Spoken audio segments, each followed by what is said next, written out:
Halo, halo, halo semuanya. Kami dari kelompok 5. Kita kenalan dulu yuk. Yang pertama ada Arta NIM 1622005.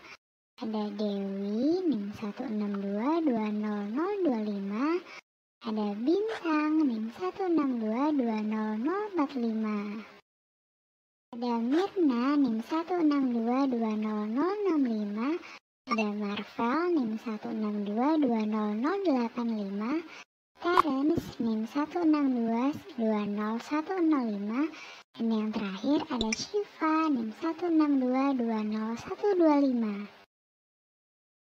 Kali ini kita ada temen nih yang akan bantu jelasin.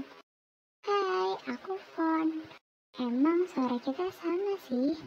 Yang jelas, aku di sini akan bantu kelompok 5 untuk memaparkan tugas besar biologi sel farmasi. Semoga kalian bisa enjoy. Kelompok 5 dapat topik 1 nih, yaitu pemanfaatan organisme prokariotik dengan farmasi. Kalau menurut kalian, apa aja guys pemanfaatannya? Seperti yang kita tahu, organisme prokariotik adalah organisme yang tidak memiliki membran inti dan merupakan organisme bersel satu. Organisme ini ternyata sudah banyak dimanfaatkan di bidang farmasi, contohnya antibiotik. Bagian prokariotik yang akan kita bahas adalah bagian enzimnya, yaitu enzim fenilalanin amonialiase, atau yang biasa kita sebut PAL. Enzim ini adalah enzim pertama dari jalur fenilpropanoid umum yang bekerja sebagai katalis reaksi eliminasi non-oksidatif amonia dari L-fenilalanin untuk menghasilkan transinamat. Enzim ini dihasilkan di beberapa prokariotik. Prokariotik pertama adalah Anabaena variabilis. Prokariotik Anabaena variabilis ini sering kita dengar namanya waktu belajar fotosintesis. Anabaena variabilis sendiri mendapatkan enzim fenilalanin amonialiase atau yang biasa kita sebut PAL dengan pemurnian dan pegilasi. Pegilasi sendiri adalah penyingkatan serat polyethylene glycol atau PEG pada sebuah molekul. Molekul ini dapat berupa protein, peptida, atau fragmen antibodi. Zat yang terpegilasi akan memiliki lebih besar keamanan dan efisiensi perawatan medis.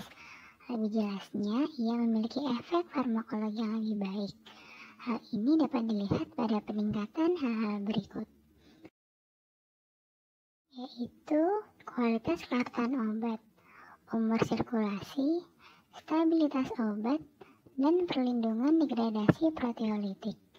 Juga ada yang menurun, yaitu efek toksisitas dan frekuensi dosis.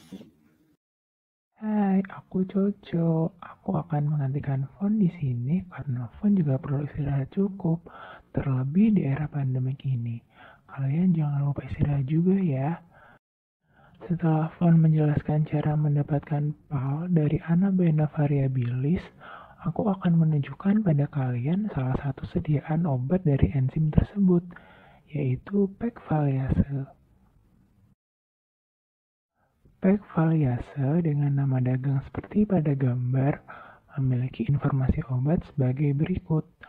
Tujuan obat ini adalah penanganan fenilketonuria atau yang biasa disebut PKU pada pasien dewasa yang memiliki konsentrasi fenilalanin darah yang tidak terkontrol, yaitu lebih dari 600 mikromol tiap liternya. Fenilketonuria sendiri merupakan penyakit yang disebabkan mutasi genetik dan sangat langka serta tidak bisa disembuhkan. Pemberian obat hanya bisa mengendalikan kadar fenilalanin agar tidak terjadi hal-hal yang tidak diinginkan.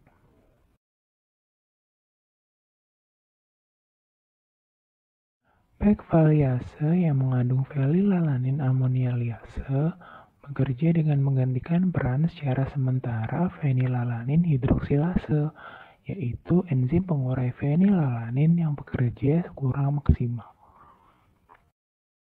Setelah selesai melakukan tugasnya, PEG foliase mengalami jalur katabolik untuk terdegradasi menjadi peptida kecil dan asam amino. Terdapat hal-hal yang perlu diperhatikan saat mengonsumsi PEG foliase.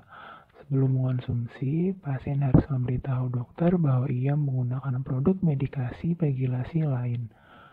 Dokter akan mempreskripsi auto-injectable epinephrine untuk diadministrasi jika terkena reaksi alergi. Hentikan pula penggunaan PEG foliase jika terjadi alergi-alergi atau hal-hal sebagai berikut.